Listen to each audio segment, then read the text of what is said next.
Assalamualaikum warahmatullahi wabarakatuh. Selamat malam. Yang terhormat Bapak Suwarno MPD selaku dosen pengampu mata kuliah struktur aljabar.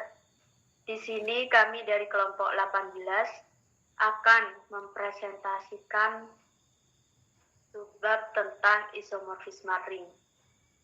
Untuk pembahasan yang pertama yakni definisi isomorfisme ring. Misalkan terdapat dua ring R dan R aksen, di mana ring R dan R aksennya itu dikatakan isomorfik jika terdapat suatu isomorfisme dari R ke R aksen atau sebaliknya, terdapat suatu isomorfisme dari R aksen ke R. Lebih jelasnya, jika alfa merupakan homomorfisme ring yang injektif dan subjektif dari R ke R aksen, maka alfa disebut isomorfisme ring. Pada isomorfisme ring ini terdapat 3 teorema. Untuk teorema yang pertama, misalkan R dan R aksen adalah suatu ring, bila mu-nya itu adalah suatu homomorfisme dari R ke R aksen dengan kernel K aksen, maka R aksen itu isomorfisme dengan R per K aksen. Yang pertama akan ditunjukkan bahwa P merupakan suatu pemetaan. Misalkan K plus A sama dengan K plus B, di mana K plus A dan K plus B itu elemen dari R per K. Maka P dikali K plus A sama dengan mu dikali A, dan P dikali K plus B sama dengan mu dikali B. Jika mu adalah homomorfisme, maka mu dikali A min B sama dengan mu dikali A min mu dikali B.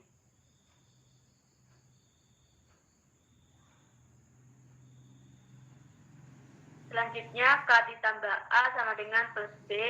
K plus B berarti juga A min B itu elemen dari K. Sehingga mu A min B sama dengan nolaksen. Mu dikali A min mu dikali B itu juga nol aksen. Mu dikali A sama dengan mu dikali B. Sehingga P dikali K plus B. Jadi P merupakan suatu pemetaan. Nah, untuk yang kedua ini akan ditunjukkan pada bahwa P merupakan suatu homomorfisme. Jika P dikali K plus A ditambah K plus B sama dengan K plus A dikali tambah B. Sehingga itu A plus B sama dengan mu dikali A plus mu dikali B. Dan itu mu dikali K plus A ditambah mu dikali K plus B. Dan jika mu dikali K plus A dikali K plus B sama mu dikali K plus dikali A kali B,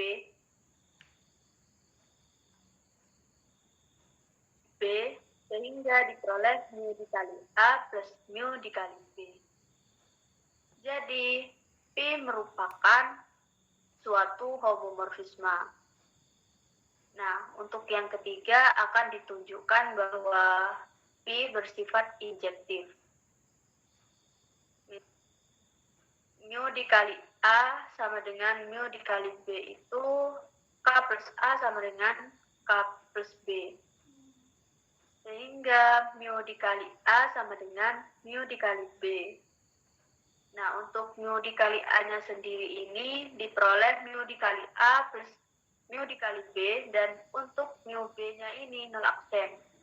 Sehingga mu dikali A plus B sama dengan nol aksen. Itu berarti A min B elemen K aksen. Sehingga K plus A sama dengan K K plus B. Jadi P bersifat injektif alias satu-satu. Nah, untuk yang terakhir ini akan ditunjukkan bahwa P bersifat surjektif. Misalkan B itu elemen dari R aksen. Berarti B sama dengan mu dikali A. Untuk suatu A itu elemen R. Diketahui A elemen R dan F-nya itu R ke R per K. Berarti A dipetakan ke K ditambah A, yang mana itu merupakan elemen dari R per K. Misal kita pilih C-nya itu sama dengan K plus A elemen R per K, sehingga mu dikali C sama dengan P dikali C sama dengan P dikali K plus A, sama dengan P kali A. Itu sama dengan B, di mana B-nya ini elemen dari R aksen. Jadi P bersifat surjektif. Terbukti bahwa terdapat isomorfisme dari R per K ke R aksen, di mana R aksen itu isomorfisme pada R per K atau R per K isomorfisme dengan R aksen. Teorema berikut ini disebut sebagai teorema kedua dari isomorfisme. Untuk teorema yang kedua ini akan dijelaskan oleh rekan saya, yakni Rosidi. Dipersilakan. Baik, terima kasih. Lanjut saja untuk teorema kedua. Teorema kedua isomorfisme. Nah, misalkan R dan R aksen adalah suatu ring dan mu adalah homomorfisme dari R pada R aksen dengan kernel K.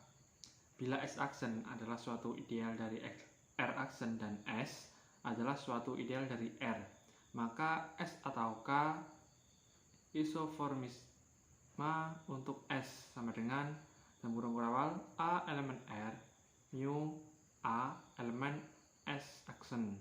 Buktinya, untuk membuktikan teorema ini, maka terlebih dahulu perlu kita buktikan bahwa S adalah merupakan ideal dari R.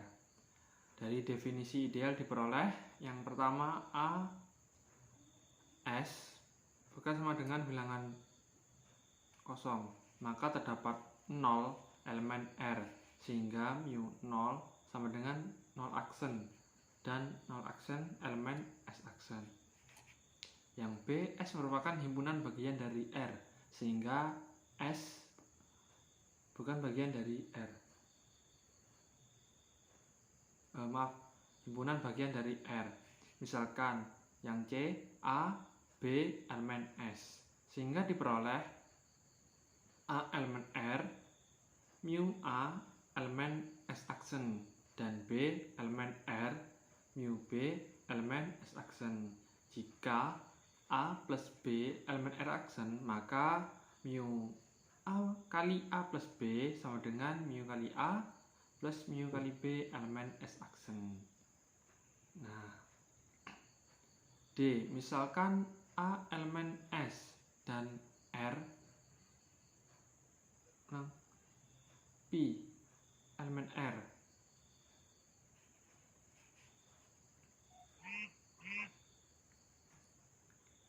Yang pertama untuk ideal kiri, misalkan A elemen R dan R elemen R.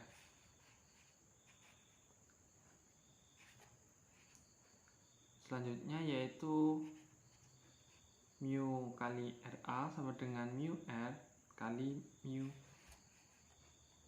kali A, sehingga mu A elemen S aksen dan mu R elemen R aksen. Karena S aksen merupakan ideal dari R aksen, maka diperoleh mu R kali RA sama dengan mu kali R dikali mu kali A. Jadi RA elemen S, sehingga S merupakan ideal kiri dari R. Yang kedua, ideal kanan, misalkan A elemen R dan R elemen R. Mu kali AR sama dengan mu kali A kali mu kali R, sehingga mu kali A elemen S aksen dan mu kali R elemen R aksen. Karena S aksen merupakan ideal R aksen, maka diperoleh mu kali AR sama dengan mu kali A dikali mu kali R. Jadi AR elemen S, sehingga S merupakan ideal kanan di R. Maka dapat disimpulkan bahwa S adalah ideal di R. Berikutnya akan ditunjukkan bahwa K bagian dari S. Misalkan K elemen K dan mu K kali K sama dengan 0 aksen elemen S aksen. Sehingga K elemen S yang berarti K elemen K kecil elemen K sama dengan K elemen S, dapat disimpulkan K bagian dari S. Jadi pemetaan mu yang dibatasi pada S mendefinisikan suatu homomorfisme dari S ke S aksen dengan kernel K, sehingga berdasarkan teorema pertama isomorfisme terbukti bahwa terdapat isomorfisme dari S atau K ke S aksen. S aksen isomorfisme S atau K atau S atau K isomorfisme S aksen. Teorema berikut disebut sebagai teorema ketiga dari isomorfisme ring.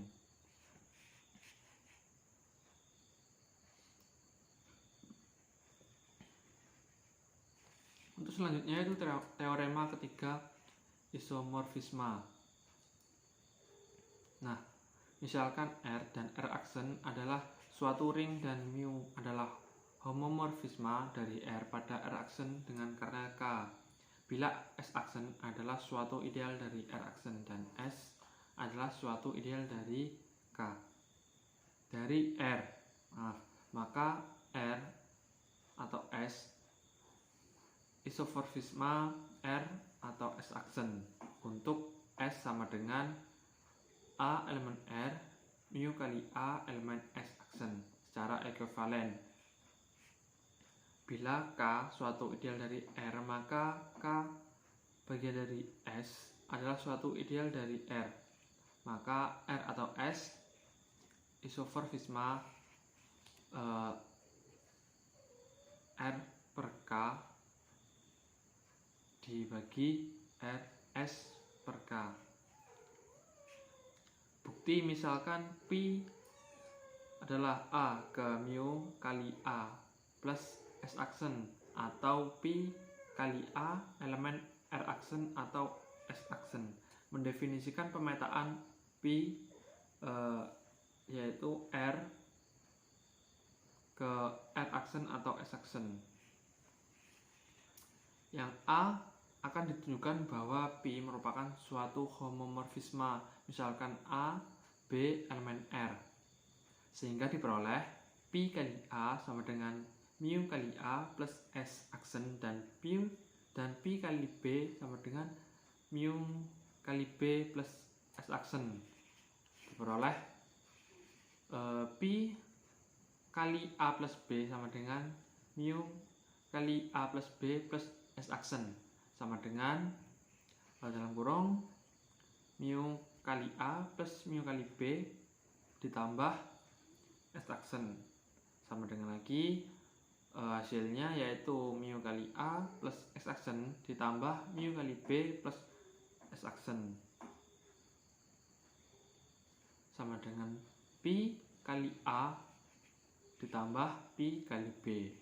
Dan yang selanjutnya yaitu Pi kali A kali B sama dengan mu kali A kali A mu kali A kali B plus S aksen,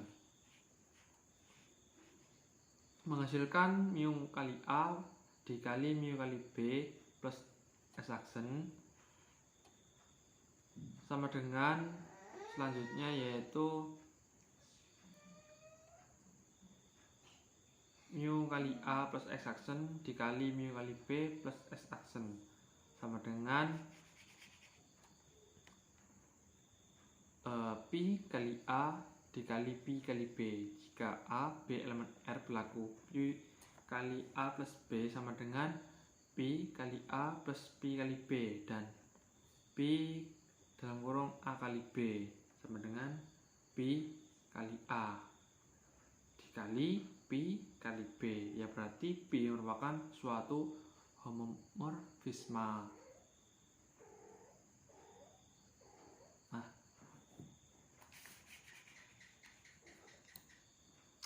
untuk selanjutnya yang B akan ditunjukkan bahwa Pi bersifat surjektif pada ambil X elemen R aksen atau S aksen. Misalkan X adalah sama dengan A aksen plus S aksen, A aksen elemen R aksen. Jika pemetaan pada berarti jika mu pemetaan pada ini lanjut berarti A elemen R, sehingga mu kali A sama dengan A, maka diperoleh X nya sama dengan mu kali A plus S aksen. Nah, pilih A elemen R, sehingga Pi kali A sama dengan mu kali A plus S aksen sama dengan X. Jadi X elemen R aksen atau S aksen, A elemen R, sehingga Pi kali A sama dengan X. Dengan kata lain, Pi bersifat surjektif. Yang C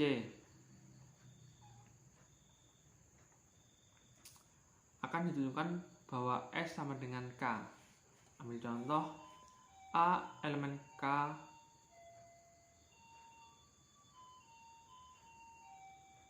dalam kurung Pi bagian dari R, diperoleh Pi kali A sama dengan S aksen, padahal Pi kali A sama dengan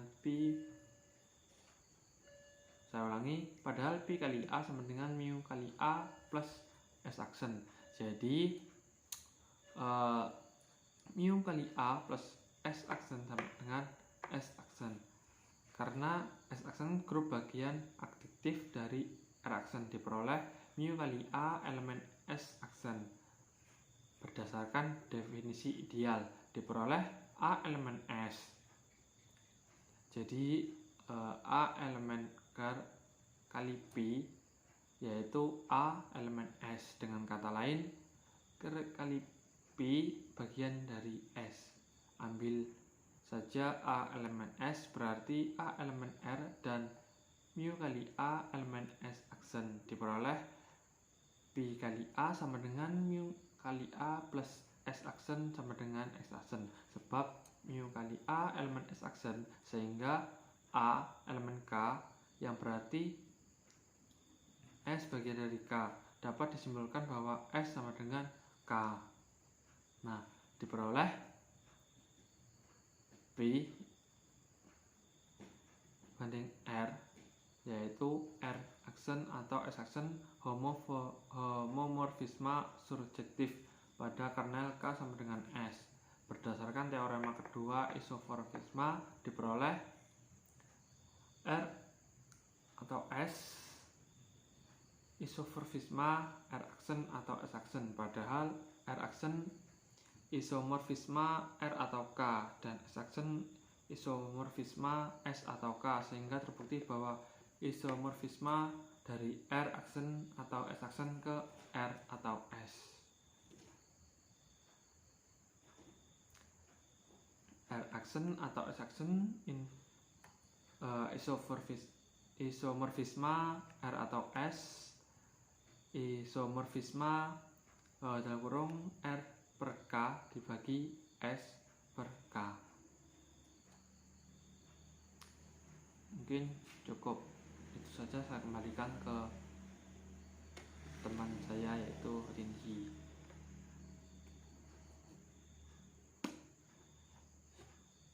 Cukup sekian presentasi dari kami.